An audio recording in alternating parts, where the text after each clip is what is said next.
त्रिलोकी में ऐसा पदार्थ कोई नहीं जो अभ्यास से न मिल सके।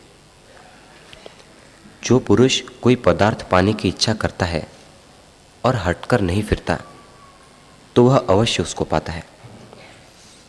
मनुष्य को देह इंद्रियों का अभ्यास दृढ़ हो रहा है, उससे फिर देह और इंद्रियां ही पाता है।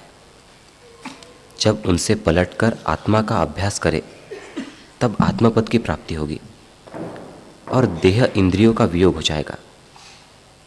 इसलिए सदा आत्मपद का अभ्यास करे तो उससे आत्मपद प्राप्त होगा। यदि संतों से कुछ न मांगिए तो भी वे अमृत रूपी वचनों की वर्षा करते हैं। जैसे पुष्पों से बिना मांगे ही सुगंध प्राप्त होती है, वैसे ही संतजनों से मांगे बिना ही ज्ञान का अमृत प्राप्त होता है।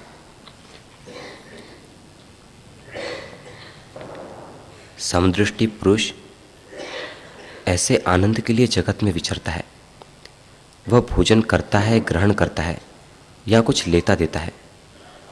सब लोग उसके कर्तृत्व की स्तुति करते हैं।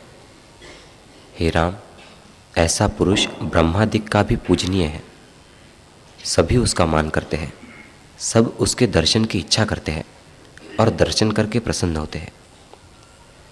जैसे सूर्य के उदय होने पर सूर्यमुखी कमल खिल आते हैं और सब उल्लास को प्राप्त होते हैं, वैसे ही उसका दर्शन करके सब आह्लादित होते हैं। वह शुभ आचार ही करता है।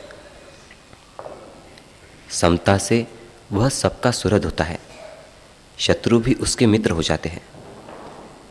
जिनमें समता भाव उदय हुआ है, उनको अग्नि जला नहीं सकती, जल नहीं डुबा सकता और वायु नहीं सुखा सकती।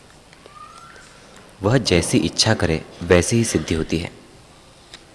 हे राम, जिसको समता प्राप्त हुई है वह पुरुष निरुपम हो जाता है और उसको संसार की उपमा नहीं दे सकते।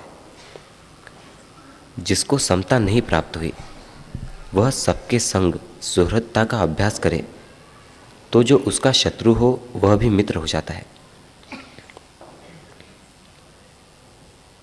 क्योंकि अभ्यास की दृढ़ता से शत्रु भी मित्र दिखने लगता है। जो सब में समता का अभ्यास करता है वही दृढ़ होता है और समता भाव से कभी चलायमान नहीं होते। हे राम, जिसको देवताओं का राज्य प्राप्त होता है वह भी ऐसा प्रसन्न नहीं होता, और जिसको सुंदर स्त्रियां प्राप्त होती है वह भी ऐसा प्रसन्न नहीं होता जैसा ज्ञानवान प्रसन्न होता है। हे राम, समता तो द्विधा रूपी अंधकार का नाशक सूर्य है। वह तीनों ताप रूपी उष्णता का नाश करने को पूर्णमासी का चंद्रमा है। सुहृदता और समता सौभाग्य रूपी जल का नीचा स्थान है। जैसे जल नीचे स्थान में स्वाभाविक ही चला जाता है, वैसे ही सुहृदता में सौभाग्य स्वाभाविक होता है। जैसे चंद्रमा की किरणों के अमृत से चकोर तृप्त होता है, वैसे ही आत्मा रूपी चंद्रमा की समता और सुहृदता रूपी किरणों को पाकर ब्रह्मादिक चकोर तृप्त होकर आनंदित होते हैं और जीते हैं। हे राम, वह ज्ञानवान ऐसी कांति से पूर्ण है जो कभी क्षीण नहीं होती। पूर्णमासी के चंद्रमा में भी उपाधि दिखती है, पर ज्ञानवान के मुख में वैसी भी उपाधि नहीं।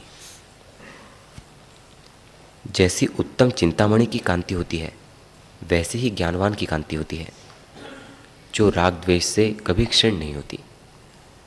वह सदा प्रसन्न